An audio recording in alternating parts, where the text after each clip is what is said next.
और आज हम डिस्कस करने वाले हैं क्लास 12 फिजिक्स का चैप्टर 1 का लेक्चर 3, जो कि हमारे पास है वॉल्यूमेट्रिक एक्सपेंशन, जिसमें हम वॉल्यूमेट्रिक एक्सपेंशन को पढ़ेंगे, इसकी डेरिवेशन निकालेंगे और ये जो काफी इंपॉर्टेंट है कि prove that coefficient of volumetric expansion is equal to 3 multiply by coefficient of linear expansion. इसको ड्राइव करेंगे पूरा, ठीक है। प्रीवियस लेक्चर में मैंने आपको बताया था थर्मल एक्सपेंशन होता क्या है और ये होता किस तरह है।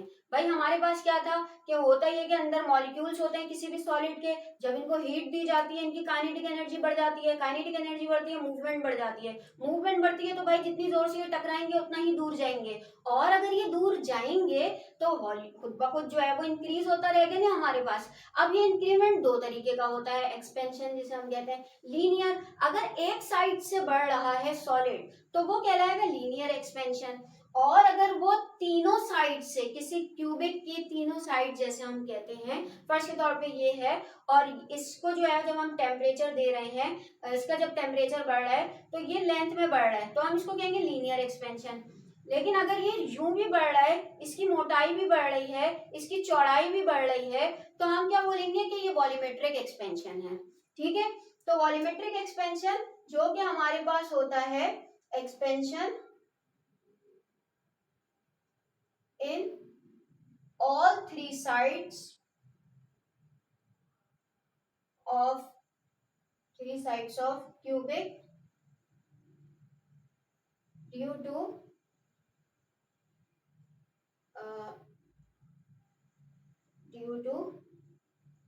temperature increase। तो ये हमारे पास कहलाता है वॉल्यूमेट्रिक एक्सपेंशन। अब वॉल्यूमेट्रिक एक्सपेंशन किसके बराबर होगा, पहले तो एक चीज हम यहाँ पर देख लेते हैं, वो क्या है, वॉल्यूम किसके बराबर होता है। आपको पता है कि हमारे पास वॉल्यूम बराबर होता है length multiply by breath multiply by weight, ठीक है। अच्छा यहाँ पर ये पहले था, ये L1 है, ये W1 है, ये H1 है, ठीक है, हाइट 1 वेट 1 और ये हमारे पास लेंथ 1। अब इसका टेम्परेचर इंक्रीज किया जिसकी वजह से ये हाइट 2 हो गई, ये हमारे पास जो है वो लेंथ 2 हो गई और ये वेट 2 हो गई। ऊपर बार लगा के चेंज कर दें या 1 2 लिख दें, आपके ऊपर, आप जिस तरह भी डिफरेंशिएट कर दें जो आपके लिए आसान हो, ठीक है भाई। तो अब हमने क्या करना है, हमें पता है चेंज ऑफ वॉल्यूम मेरे पास डायरेक्टली प्रोपोर्शनल है किसके, भाई जितना ज्यादा वही चीज हो जाएगी, जितना ज्यादा क्यूबिक होगा, जिस क्यूबिक की वॉल्यूम होगा उतना ही ज्यादा इंक्रीज होगा, वॉल्यूम छोटा होगा तो इंक्रीमेंट भी छोटा ही होगा। तो हमारे पास चेंज ऑफ वॉल्यूम या इंक्रीमेंट ऑफ वॉल्यूम या expansion of volume directly proportional है असल वॉल्यूम के। इसके अलावा ये एक और भी डायरेक्टली प्रोपोर्शनल है चेंज इन टेम्परेचर के, वही जो हमने पिछले लीनियर में किया था। अब हम यहाँ पर कर देते हैं, इसको कंबाइन कर देते हैं, तो हम कहेंगे डेल्टा वी डायरेक्टली प्रोपोर्शनल है वी डेल्टा टी के। अब क्या करते हैं, इसको छोड़ देते हैं, भाई कहाँ छोड़ देते हैं, हम इसको छोड़ देते हैं delta V is equal to, कोई ना कोई हमें क्या लगाना पड़ेगा, हमें कांस्टेंट लगाना पड़ेगा, वो हम लगाते हैं बीटा को, बीटा लगाएंगे वी डेल्टा टी। और ये मैंने क्यों लगाया है, ये इसलिए लगाया है क्योंकि हमारे पास जो है वो कांस्टेंट जरूरी होता है, और इसको कहते क्या है, ये हमारे पास कहलाता है कोफिशिएंट ऑफ वॉल्यूमेट्रिक एक्सपेंशन, ठीक है भाई, इसकी एक कांस्टेंट वैल्यू होती है। अच्छा फिर अगर मैं इसको थोड़ा सा और वो करूं कि ये बीटा अलग हो गया, ये जब इधर जाएगा तो डिवाइड होगा, तो beta is equal to delta V upon V delta T. इतनी बात आई होप समझ में आ गई होगी। आगे बढ़ते हैं, आगे कहाँ बढ़ना है हमें, आगे हमें आना है कि हमें coefficient of linear expansion and coefficient of volumetric expansion, इनके दरमियान हमने रिलेशनशिप बताना है। तो ये इस तरह भी आ सकता है कि जस्ट जो है वो आपसे पूछा जाएगा कि इनके दरमियान रिलेशनशिप बता दें, या तो ये आ जाएगा proof that b is equal to 3 alpha, alpha बोल दें या कोफिशिएंट ऑफ लीनियर एक्सपेंशन बोल दें। चलिए इसको सॉल्व करते हैं। देखिए भाई ये मेरे पास है एक क्यूब, ये दूसरा क्यूब एक, ठीक है, ये वो है, पहले ये था, इसको टेम्परेचर मिला तो ये अब साइज में जो है वो बड़ा हो गया, क्या इसकी वेट भी बढ़ गई थोड़ी सी, इसकी लेंथ भी बढ़ गई और इसकी हाइट भी बढ़ गई। ठीक है भाई, तो अब अगर मैं बोलूं कि मेरे पास क्या है, delta V is equal to V2 minus V1। ठीक है भाई, तो क्या मैंने कोई बात गलत बोली?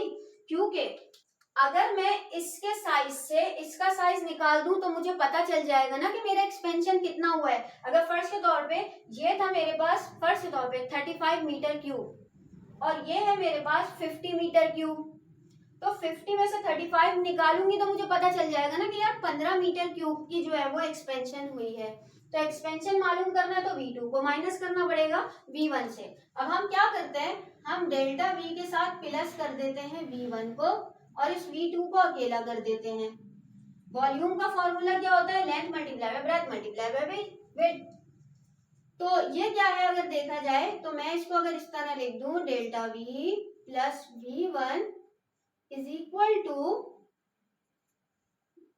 L2 multiply by W2 multiply by height 2। ठीक है, मैंने कुछ गलत किया? ऑब्वियसली नहीं किया। मैं ये लिखूं या ये लिखूं, बात तो एक ही है। अब अगर मैं सिर्फ लेंथ कंसीडर कर रही हूँ, ये फर्स्ट के तौर पे क्यूब है क्या, ठीक है मान ले, ठीक है। अब क्या है, अगर मैं सिर्फ लेंथ कंसीडर कर रही हूँ तो ये लीनियर हुआ ना, और अगर मैं सिर्फ वेट कंसीडर कर रही हूँ तो ये भी लीनियर हुआ। अगर सिर्फ वेट, तीनों साइड नहीं सिर्फ वेट, तो वो भी लीनियर ही हुआ ना कि एक ही तरफ बढ़ी है। और अगर मैं सिर्फ हाइट कंसीडर कर रही हूँ तो वो भी वही हुआ। तो अगर मैं इनकी जगह पर इनकी मेन जो हमारे पास लीनियर एक्सपेंशन का फॉर्मूला है वो लिख दूं तो भाई कोई मसले वाली बात। चलिए थोड़ा सा डिफरेंशिएट करने के लिए हम क्या करते हैं, इसको इस तरह लिखते हैं। अच्छा, ये भी मैं याद करा दूं कि वो फॉर्मूला क्या था, वो ये था कि delta L is equal to L1 plus alpha delta T, इसके बराबर था। ठीक है, अब यहाँ पर बेसिकली मैं इसको लूंगी कि मेरे पास अगर जो है वो इसकी लेंथ बढ़ रही है, किसकी लेंथ की लेंथ बढ़ रही है, या विड्थ की लेंथ बढ़ रही है, या मेरे पास हाइट की लेंथ बढ़ रही है, तो जो है वो अगर मैं इस फॉर्मूले को लिखूं तो कुछ इस तरीके से लिखूंगी। पहले इसका लिखती हूँ कि मेरे पास लेंथ, ये लिखूंगी ना, ठीक है, 1 प्लस एल्फा डेल्टा टी, ठीक है, मल्टीप्लाई बाय W। अब की बजाय, इसकी बजाय मैं W लिख दूंगी क्योंकि अब की बार हम लेंथ किसकी ले रहे हैं, विड्थ की ले रहे हैं। ठीक है, बाकी वही होगा 1 plus alpha delta T multiply by, अब की बार जो लेंथ ले रहे हैं वो किसकी ले रहे हैं, हाइट की, तो 1 प्लस ये एल डेल्टा टी हो गया। ठीक है भाई, इतनी बात समझ में आई? कॉमन निकाल दे जो जो चीजें।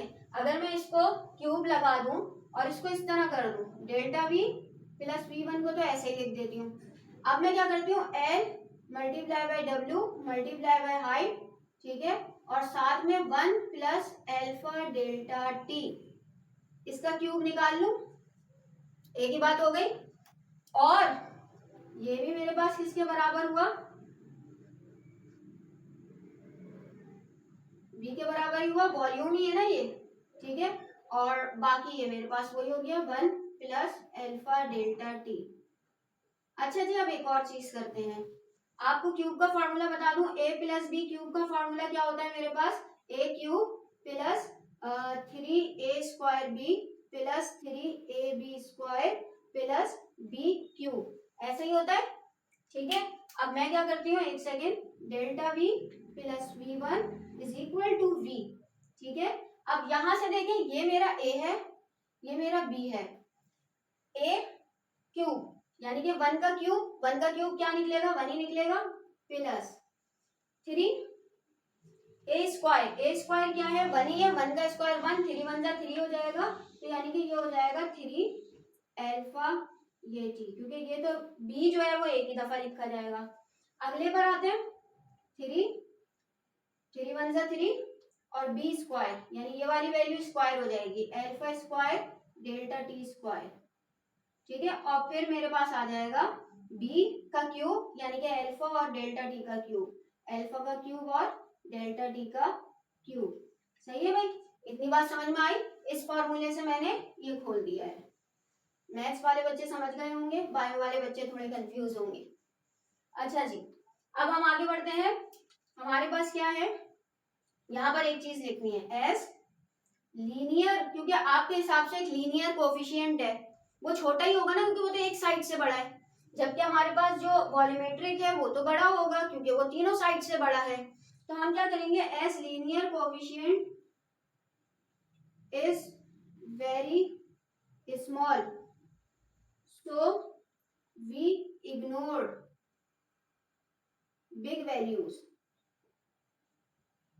और वो बिग वैल्यूज क्या है, ये और ये, अल्फा स्क्वायर और अल्फा क्यूब हम इग्नोर कर देंगे। क्यों इग्नोर करेंगे, क्योंकि हमारे पास ये छोटा होता है। तो हम क्या लेंगे, delta V plus V1 is equal to V, हम सिर्फ ये लेंगे, इस चीज को इग्नोर कर देंगे, 1 प्लस 3 अल्फा डेल्टा टी। फिर बता दूं, अल्फा जो है यानी कि लीनियर कोफिशिएंट जो है वो हमारे पास छोटा है, इसीलिए हम बड़ी वैल्यूज को जो जिसमें अल्फा पर स्क्वायर है और अल्फा पर क्यूब है उसको इग्नोर कर देंगे, सिर्फ और सिर्फ ये दो वैल्यूज उठाएंगे। ठीक है भाई, अब करना ये है, हम इस v से प्लस करेंगे इसको, तो ये हो जाएगा delta v plus V1 is equal to, हमारे पास ये आ जाएगा V1 सा v plus 3 alpha v delta t, क्योंकि ये भी v से मल्टीप्लाई हो रहा है। ठीक है, अब क्या करना है हमने, अब हम सबसे पहले तो ये v को काट देते हैं। ठीक है, v1 है वो तो वॉल्यूम की बात हो गई ना, बात तो वही है। अब क्या बचे यहाँ पे, delta v is equal to 3 alpha v delta t। अब मैं इस v डेल्टा t को जरा यहाँ पर लेकर चली जाऊं, तो डेल्टा v के बाद ये जो v डेल्टा t है ये यहाँ आ जाएगा v डेल्टा t, और ये आ गया 3 अल्फा।